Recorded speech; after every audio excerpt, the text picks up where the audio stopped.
Halo Miss, jumpa lagi kita dalam tematik tema 3B, menyayangi tumbuhan dan hewan.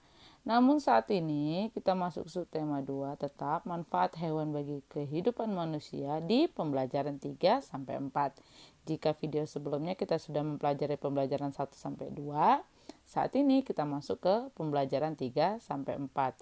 Nah, seperti di pembelajaran video sebelumnya, kita akan belajar untuk unsur-unsur dalam dongeng. Miss juga akan terus mengingatkan anak-anak Miss untuk unsur-unsur dongeng ya. Nah, halaman 55 dan halaman 62 itu ada unsur-unsur dongeng yang ada dongeng yang anak-anak Miss mencari unsur-unsurnya dari kelima soal yang Miss ada di video ini ya. Pertama, cari tokoh dalam dongeng halaman 55 dan 62, watak tokohnya, alur ceritanya bagaimana, latar dongengnya di mana, dan amanatnya apa. Oke, ini dicatat di notebook ya, nanti difotokan. Nah, untuk halaman 55 dan 62 itu tugasnya.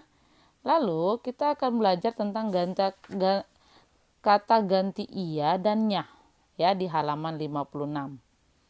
Nah, kata ganti iya dan nya. Nah, ini di halaman 56 ya. Pada dongeng Kebaikan Wija dan Burung Kasuari terdapat kata ganti iya dan nya. Nah, apa makna penggabungan kata ganti iya dan nya? Kata iya dan nya yang pertama itu merupakan kata ganti orang yang jumlahnya hanya satu orang. Nah, contohnya Rani pandai menyanyi. Suaranya merdu sekali. Jadi suaranya itu menggantikan kata Rani. Nah, contoh yang kedua, Banu. Banu murid baru di kelasku.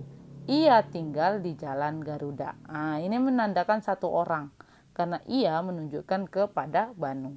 Nah, yang kedua, kata gantinya digunakan juga untuk menggantikan sesuatu yang bukan orang, misalnya hewan. Nah, kalau menggantikan bukan orang tapi menggantikan sesuatu, misalnya contohnya hewan, seperti ini contohnya ya. Contoh kalimatnya.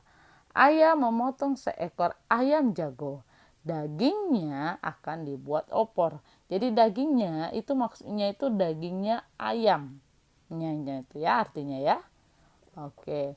Nah, yang ketiga, kata gantinya dapat digunakan pula untuk mengganti kata Tuhan.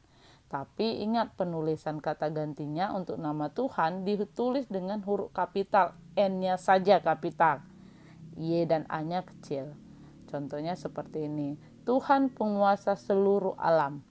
Kuasanya, nah saat kuasa buat strip, N-nya kapital, Y-A-nya biasa kecil. Nah, itu menunjukkan kepada Tuhan Sang Pencipta. Tiada yang dapat menandinginya ya. Nah, ini dia untuk kata ganti ya dan nya. Oke. Lalu kita melihat gerakan burung kasuari halaman 58.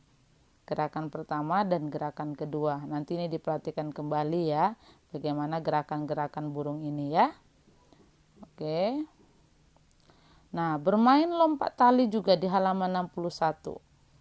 Nah, ini biasanya gerakan loncat tali ini atau skipping. Nah, ini sudah pernah kita lakukan ya, atau mungkin sudah pernah anak-anak Miss bermain lompat tali.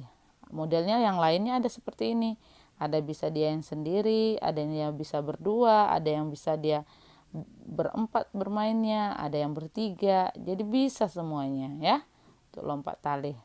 Nah, kita belajar sifat manusia. Sifat itu apa? Sifat adalah ciri atau karakter seseorang. Contohnya suka menolong, baik hati, atau ceroboh. Nah, baca halaman 64 agar mengetahui bagaimana sifat Nuni dan Naya. Oke, lalu kerjakan halaman 65. Ayo berlatih dan diskusi. Nah, jangan lupa tugasnya dikumpul, difoto, dan dikirimkan ke Miss. Oke? Oke, sampai jumpa di video selanjutnya. Bye-bye.